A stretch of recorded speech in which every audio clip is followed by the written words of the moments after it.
Hello guys, what's up and welcome back again to my channel.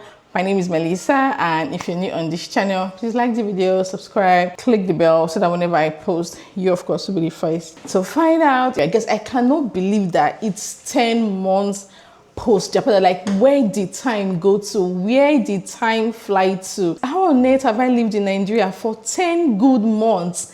Can you beat that? 10 months. It feels like yesterday when I started sharing my journey. This is the best decision of my life. As cliche as it sounds, it's facts. Moving to Nigeria from the UK is no doubt the best decision of my life because it has changed the trajectory of my marriage, of my life as a mom. In fact, the only thing that I would say is partly on hold is my career. That does not mean I am not making money. I'm making money. I mean, I have social media. However, you know, I was working as an HR in the UK, and in fact, right now I'm thinking about something. I'm thinking of going back to school in Canada. In fact, that's a totally different story entirely. Let's just go straight to the point. So today I want to gist you guys something. I don't think I've ever gisted any of my friends this. I'm not sure. And it's just my husband. My relatives are not even aware of this story of what happened to me. Just my husband, my mom, obviously, my siblings. And that's it. Like, just very few people. And of course, my schoolmates at the time when it happened. Guys, I was arrested by the Nigerian police and detained though. In fact, the plan was for me to spend the weekend inside the cell. All right, what happened? So, oh my God, me and my stories, I can't believe that it's almost 10 years post graduation from university. Like, where is time going to? Jesus, it took me going through my whole NYC registration for me to realize that it's almost 10 years since I graduated from uni. Oh my goodness. Okay, I met this guy in my second year in uni. He was a medical student. I schooled at College of Medical Sciences, Okofia, Nnamdi Azikiwe University College of Medical Sciences. So I was dating a medical student. In fact, I think at some point I was just dating a medical student. Like, okay, I was dating a medical student. He was a year ahead of me. So I started dating him in my 200 level, and at the time it was in 300 level. He had just passed his MBBS exam. And to be honest, aside my relationship with my husband, my relationship with that guy, like, it was just very unique and different because we're almost age mates. I think he was 1 year older than me, but he was so mature and it was just very beautiful. And he really like looked after me. Oh my goodness, I don't want to start talking about it. I'm obviously married now. All right, so I was dating this guy, great relationship. I think during his MB, I don't know, I think third MB, we started to have like some issues because I needed to focus in school. I was having some issues with school. You know, I was struggling with some courses, especially biochemistry. I was struggling so hard with BCH and anatomy. So I really needed to focus. So I told him, I think this relationship is distracting me because weekends I'm carrying my bag and I'm going to my boyfriend's house, like, and I was not finding it funny anymore. So I was like, you know, let's just take a break. Obviously he didn't want that. He begged and begged. I'll give you space to study. I will even teach you because he was very smart. But I'll just say we didn't break up. We just took a break, like zero contact, staying honest. But he was still chasing me. Just I was not responding. I was not giving him attention. On this particular day, I finished my exams. I was to travel home the next day. So he told me, oh, that he's very busy at the moment writing his MBBS. However, could I just stop by at his, you know, place so we could just talk things through before I travel? I'm like, okay, no problem. At least I've written my exams. I'm in a better place right now academically. No worries, we'll meet. Maybe I was like one of the last people he spoke to. The next morning, guys, I already packed my bags, ready to travel home. I can remember vividly, I went to the tailor shop with my friends to sew a uniform. I just casually opened my WhatsApp and the first thing I'm seeing is an obituary poster of him. Hello, this is somebody I spoke to last night. He did not complain of sickness or anything to me. He even told me that he was going to class to study for his MB. So what could have gone wrong? Like, I lost it. I screamed from my soul. I screamed. My friend was there. She was like, what happened? What's the problem? I just showed her the picture. She was like, Jesus Christ. And the tailor, like the seamstress in that store was like, I can remember her face, like, oh my God, I'm so sorry. I was like, I don't even know, I can't remember my actions, but just know that I lost it. Immediately I ran to the hostel, picked up some things, my purse, stopped a bike. I'm like, please take me straight to this guy's house. So getting to his house, I saw lots and lots of people. I'm like, Jesus is Lord. Some medics were there, like putting on their lab coat. Medical students were all over. I'm like, what do you freaking mean? In the next minute or two, I saw them wheeling this guy downstairs. into an ambulance. You know, there are 5 stages of grief. I was just in that denial phase of this boy would wake up. Maybe when they take him to the hospital to A&E, he would just wake up. Because what do you mean that this guy is gone? Like, how? So immediately I got on a bike, went to A&E, and I was just standing and looking at this guy laying lifeless in an ambulance. Can you wake up? Like, I could not even cry. My eyes were void of tears because I was still in shock. Can you wake up? What is this? Like, are you playing a prank on us? Wake up, freaking wake up. I was looking at him through the glass. He was just lifeless there. And the next minute, some doctors came, checked him. Then the nursing students came and covered him with a wrapper. I just knew that it was the end. I didn't even know what to do in my life. Immediately, I go home. Obviously, I could not travel anymore. It was already late. I go home. I could not even stay in my room. I went to my friend's room. I can remember clearly she made jollof rice for me that day. One nice party jollof rice. So yummy, but I could barely even taste it. I was going out, you know. She was consoling me and everything. All right, I planned that, okay, the next day I would go home. I mean, there's love at home, so why not? Let me just go home and figure out my life and grieve. The next thing, I was like arranging my bag. So immediately I got a call from the police asking me, so am I in camp? I'm like, yes. That I need to come straight to the station. That I'm like, for what? They said, oh, that's this so person, obviously the deceased, hope I am aware is passed.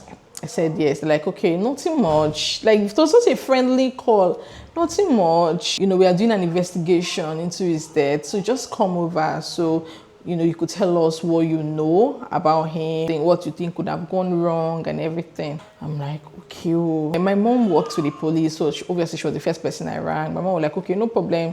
That's just probably to just take your statement, knowing that you were his friend, so no problem, you can go. My friend was like, who goes to a police station with their 2 legs without a lawyer? Who does that? Don't try it though. If I were you, I would just carry my bags and run to Benin. But I'm like, what am I running to Benin for? Even me, if I wanted to know what happened to him, because he passed in his room. He went to the teaching hospital, because that's where their own school is, to study, doing the night class. After studying, he got tired. He went with his friend. He told his friend that he's tired, let them go home. His friend said no, that he still has more studies to do, that he's not ready to go home. So he left alone. And unfortunately for his friend, he didn't go to his room to sleep. Instead, he went to his friend's room to sleep with hopes that when his friend comes back, he will wake him up and then he can continue reading. Does that make sense? So he actually passed in his friend's room, not his room. So that his friend said they already picked him. He was chilling somewhere in a cell. So I just went because I really wanted to know. I felt like maybe somebody was responsible. It was not a natural death. So I was willing to cooperate so we could find who did this to this boy. Boy, it was a twin. I remember, oh my gosh. I was a retractor in school. I rang my president. My president said, you know what, carry your bags and start coming to my hostel straight away. I went to his hostel. He said, don't go. Everybody there said, don't go. Don't go. In camp, don't go. In fact, stay and hide. When everything has died down, you can then travel. How can I hide when police is inviting me? Like, why would I do that? And my hands are clean. Do you get what I mean? But I remember he warned me. He said, don't go. Even if you want to go, wait and go on Monday. If I tell them you're not around, you already traveled, that you come on Monday. At least that's a working day. If I go Friday, Saturday, Sunday, DPO might not come. Oh, nothing for you. Nobody will answer you. You will stay in the station until Monday or Tuesday. I had zero experience about these things. Pretty concern police station. I had no business with police or cell or whatever. I went. I was scared. And obviously, since my mom worked with the police, she's not a policewoman, but she just worked with them. She's a civil servant. And I just felt like, okay, I'm a safe hands. Like, my mom is there for me. Do you get what I mean? At least she knows people. So that's how I carried my 2 legs and walked into the lion's den. Getting there, they gave me a book to write statement. I wrote my statement. They're like, let me start going now. I'm like, no, hold up, auntie. Where are you going? You go, it's nowhere. You have to stay. The DPO has to come. That was what they used to trick me. DPO wants to see me. 6 p.m. Are you sure the DPO will come today? Hey, shut up. Ashawo. You don't use fork, kill him. I swear. That's what this woman was telling this policewoman. Ashawo. They saying you go school, you know go study. Now man enter your eye. See you, yellow pawpaw. This one was insulting me. And trust me now, I don't take nonsense. I I don't take nonsense, so I'm a very stubborn person. And she was insulting me, I was insulting her back. I said, look at you, don't say that to me. I spoke to her calmly at first. Like, why are you talking to me? Like, I was very polite. Why are you talking to me like this? Like, what happened? And me, I was even heartbroken and in tears. Like, why are you speaking to me in this manner? I just want to go home. You guys invited me for your statement, right? I've written my statement. Let me go. She said, oh, sorry, you cannot go. You know, they go anywhere until DPO authorized you to leave. I'm like, what do you mean? I was so sad. And then the next minute, she started insulting me. I'm like, don't say that to me. She continued, and I gave it back to her. See your life. I'm going to be your salary. So you shot. Like, I was insulting her. She was like, look at you.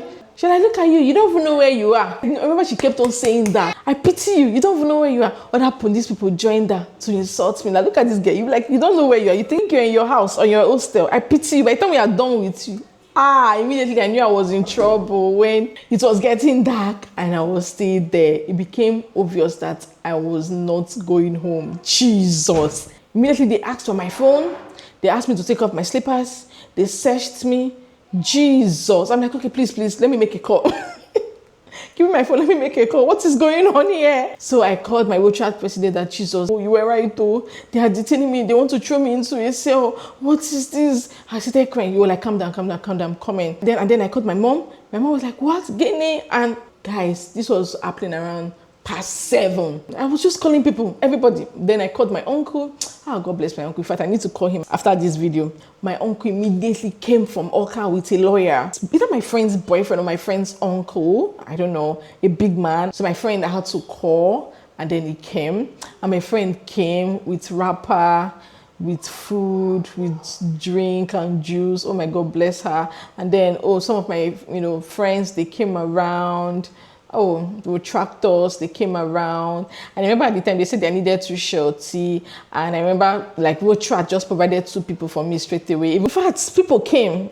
So many people came. Oh my God, like I was so emotional. So do I really have this caliber of people in my life? Lots of people were just coming for me. Unfortunately, they could not do anything. They said there's nothing they can do. That the DPO is not on seat. My uncle just the para. Hey God, what do you mean? What is that crime? My uncle was so upset. Like before these people started coming, they threw me into the cell. First time in a cell, oh my God, that place was stinking. Like dark room with just one tiny hole they call window. I was so dehydrated. I was so hot. It was stinking. I remember the floor was so stinky. It was smelling urine. I could not even sit down. I just heard the cell like this and I was crying. I remember calling my ex-deceased boyfriend's name. What did I do to you? Why would you put me through this? And the guy, his best friend that he passed in his room was in the other section. I didn't see him, but he could hear my voice and he was like, he came, calm down, it's okay, calm down, don't worry, my dad is coming tomorrow. I said I cannot sleep yet. I died. I cried for maybe 30 minutes or an hour before people started coming for me. And then my uncle, oh my God, para, like my uncle, he finished them that day, that they even had to call DPO. Yeah, because they were doing, we don't call DPO by this time. My uncle made them call DPO. So DPO and I said, okay, they should bring me out from the cell and put me behind the counter. That was why I slept behind the counter. And I remember I slept with a little girl. The little girl, I think they were maltreating her, where she went to do house girl job and she ran away. Went to the police station, so both of us slept together. I could not even eat. Everything they bought for me, I just gave it to the girl. Mosquito finished my body that night. I slept on bare floor with the wrapper my friend got for me. Next morning, I woke up. They asked me to sweep the whole compound. Me and the girl, we swept the whole compound and mopped. And then the next minute, they threw me into the cell. Jesus Christ. I'm like, hey. When they told me I was going into the cell, I called my uncle. They have taken me back. I didn't want to go to that cell because that place was hell. How do people stay locked in there for years or months or days or weeks? Have you ever been in a cell before? Share in the comment section. They locked me up inside there. According to them, they were doing handover. So morning shift people were coming. So they needed to see me inside the cell and then bring me out for their reports. And then I remember there was a board behind the counter where they put my name in Chem, my maiden name, Mother.